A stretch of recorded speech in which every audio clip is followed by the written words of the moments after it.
Today I'm doing another chicken marinade. You might say no whey. I say yes whey.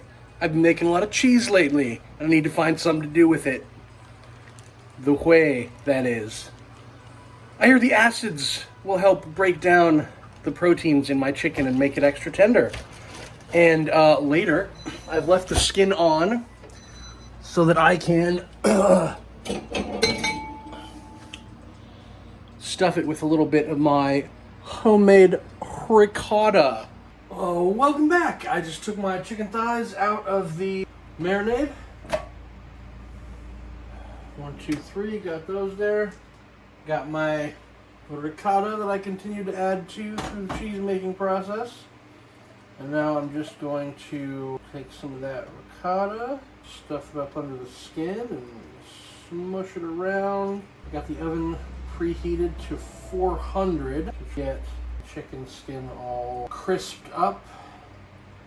I'm hoping this ricotta, it won't melt and run all over the place, which is probably a very ignorant thing to say, one way or the other, but I haven't done a lot of cheese making, and honestly I don't use a lot of ricotta, even when I've made lasagnas before.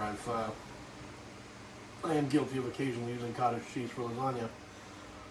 So now I've got my 3 chicken thighs all cheesed up and in the pan.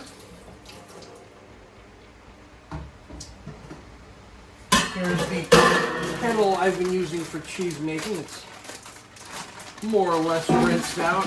I just needed to have a container on hand for my bag of vegetables that I'm just going to toss in barbecue sauce before they go into the pan alongside the chicken.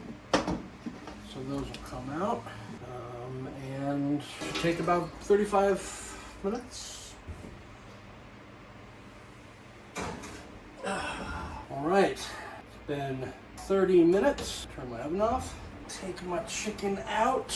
Oh, that looks good. And that brown skin and ricotta filling. All right, there's my cheese product chicken. Don't make things way harder than they have to be.